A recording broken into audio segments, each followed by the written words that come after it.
अभी हम पढ़ रहे हैं जनसंख्या को वितरण को प्रभावित करने वाले कारकों के बारे में। पिछली कक्षा में हम जो भौतिक कारक हैं जैसे जलवायु, स्थलाकृति, जल की उपलब्धता, मृदा तथा अधिगम्यता, जो कि किसी क्षेत्र विशेष में जो जनसंख्या का स्थानिक वितरण है उसको प्रभावित करते हैं, उनके बारे में चर्चा कर चुके हैं।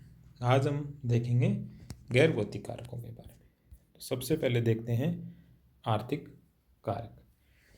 किसी भी क्षेत्र में मानव बसाव के लिए जरूरी है कि वहाँ कोई जीविका का साधन हो, अर्थात कोई न कोई आर्थिक गतिविधि हो। आर्थिक गतिविधि जैसे आखेट, पशुपालन, कृषि, खनन, उद्योग, व्यापार, परिवहन तथा अन्य जो आर्थिक गतिविधियाँ हैं वो प्रमुख हैं। विश्व के जिन भागों में इन जो आर्थिक गतिविधियाँ हैं इनका विकास हुआ है वहाँ निवास के लिए जनसंख्या अधिक आकर्षित होती है।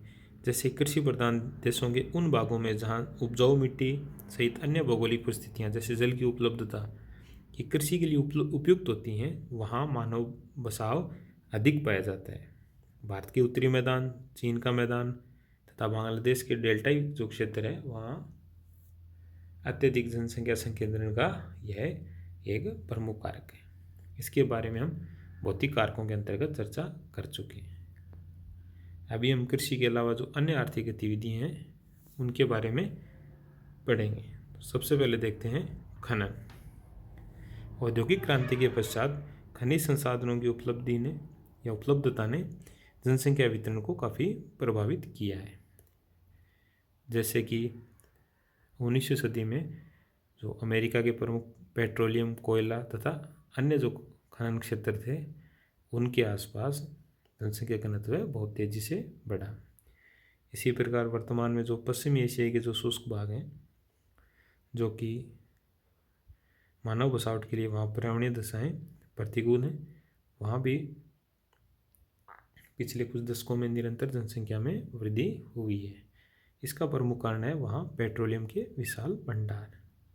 तो वहाँ जो प्रमुख तेल कुआ क्षेत्र हैं उसके आसपास जो जनसंख्या है उनका संकेंद्रण निरंतर बढ़ा है। संयुक्त अरब अमीरात, सऊदी अरब, कुवैत, ईरान, इराक का खाड़ी क्षेत्र ये इसके प्रमुख उदाहरण हैं। ऐसा ही एक उदाहरण है पश्चिमी ऑस्ट्रेलिया के विशाल मरुस्थल में जो कालगुल्ली तथा कुलगार्डी जो नगरीय क्षेत्र हैं। यहाँ जो विश्व प्रसिद्ध सोने की खानें पाई जाती हैं, इनके कारण इन क्षेत्रों के पास जो नगर हैं उनका विकास हुआ है। अब देखते हैं दूसरा महत्वपूर्ण आर्थिक कारक, औद्योगिकरण तथा नगरीकरण। उद्योग तथा नगरीय केंद्र। सामान्यतः औद्योगिक केंद्र जो नगरीय केंद्रों पर स्थापित होते हैं ये क्या है, रोजगार के एक प्रमुख स्रोत होते हैं। रोजगार के लिए जो ग्रामीण जनसंख्या है वो इन औद्योगिक केंद्रों तथा नगरों की ओर निरंतर पलायन करती है। तो इससे इन क्षेत्रों में जनसंख्या का बसाव बढ़ने लगता है तथा नगरीय क्षेत्रों का निरंतर विस्तार होने लगता है। जो दिल्ली एनसीआर, मुंबई महानगरीय क्षेत्र ये इसके प्रमुख उदाहरण हैं। अब तीसरा है व्यापार। व्यापार जो प्राचीन तथा मध्ययुगीन समय था उसमें व्यापार जो मानव बसावट का एक बहुत महत्वपूर्ण केंद्र था। जो समुद्र तटीय क्षेत्र हैं जहाँ अत्यधिक घनत्व वाले जो केंद्र हैं उनका विकास हुआ है, उनका सबसे महत्वपूर्ण कारक था उनकी विश्व व्यापार में महत्वपूर्ण भूमिका तथा एक समुद्री पतन के रूप में उनका विकसित होना। अब देखते हैं अन्य जो सामाजिक सांस्कृतिक कारक।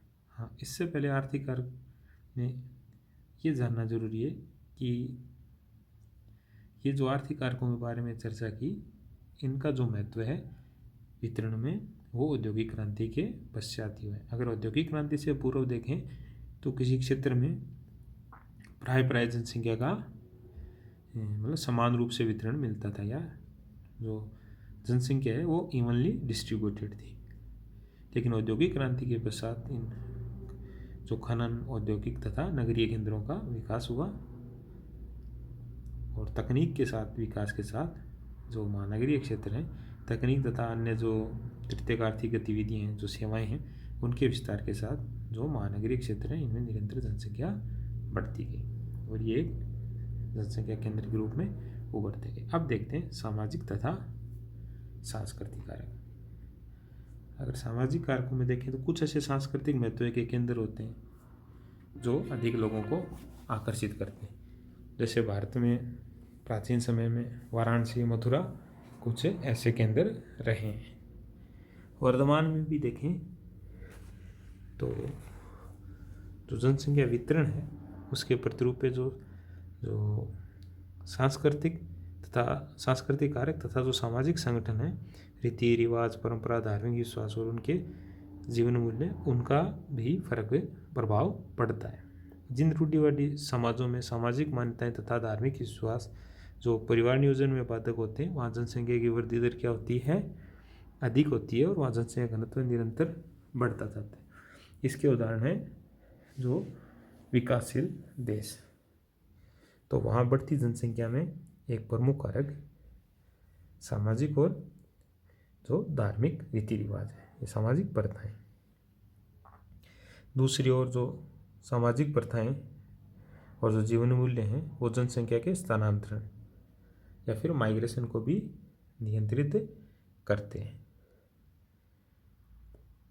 ये है प्रमुख सामाजिक और सांस्कृतिक कारक। अब देखते हैं कुछ राजनीतिक कारक। अगर राजनीतिक कारकों में देखें तो जो सरकारी नीतियां हैं या आवर्जन की जो नीतियां हैं वो एक बड़ी भूमिका निभाती हैं। जैसे कि द्वितीय विश्व युद्ध के पश्चात लगभग सभी राष्ट्रीय सरकारों ने जो इमिग्रेशन है, आप्रवास है, आवर्जन है, उस पर प्रतिबंध लगा दिया था। वर्तमान में भी ब्रिटेन, अमेरिका तथा ऑस्ट्रेलिया जैसे देश अपनी आवर्जन नीतियों के अंतर्गत जो इमिग्रेशन है उसको नियंत्रित करते रहते हैं।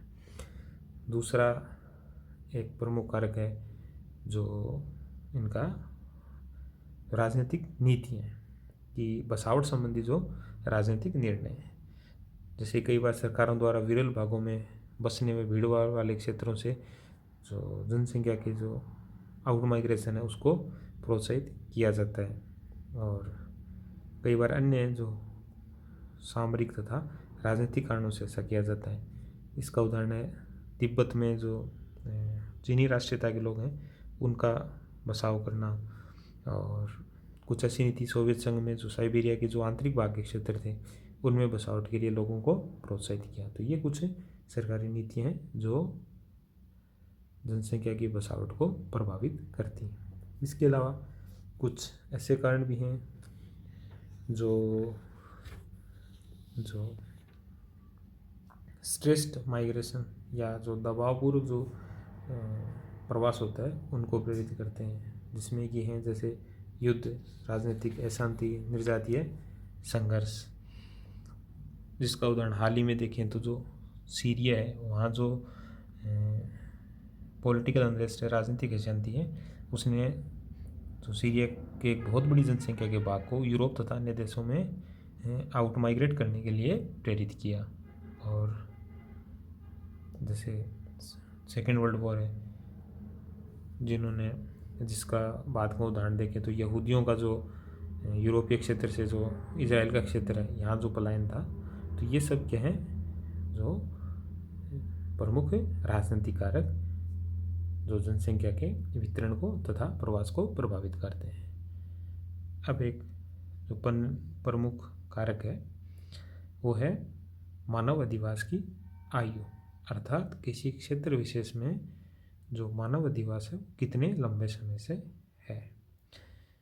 इसका उदाहरण एक अंतर से समझ सकते हैं कि एक लेते हैं गंगा घाटी क्षेत्र को और दूसरी तरफ लेते हैं मिसिसिपी नदी घाटी को। दोनों ही क्षेत्र क्या है, उर्वर मृदा है, जल की उपलब्धता है और समस्त दशाएं लगभग समान हैं अत्यधिक जनसंख्या घनत्व को प्रेरित करने के लिए। लेकिन हम देखते क्या हैं, जो गंगा घाटी क्षेत्र वहाँ जनसंख्या घनत्व क्या पाया जाता है, अत्यधिक पाया जाता है, जबकि मिसिसिपी नदी घाटी क्षेत्र का जनसंख्या घनत्व क्या है, सामान्य औसत है। इसका प्रमुख कारण क्या है, जो गंगा घाटी क्षेत्र है ये पिछले कई हजारों सालों से मानव अधिवास का केंद्र रही है। यहाँ प्राचीन सभ्यताओं का विकास हुआ है। वहीं अगर मिसिसिपी घाटी की बात करें तो प्राचीन समय में ये क्षेत्र लगभग निर्जन क्षेत्र था। जो मुख्य बसाव है ये यहाँ 17वीं 18वीं सदी में जो यूरोपीय लोग हैं उनके द्वारा किया गया।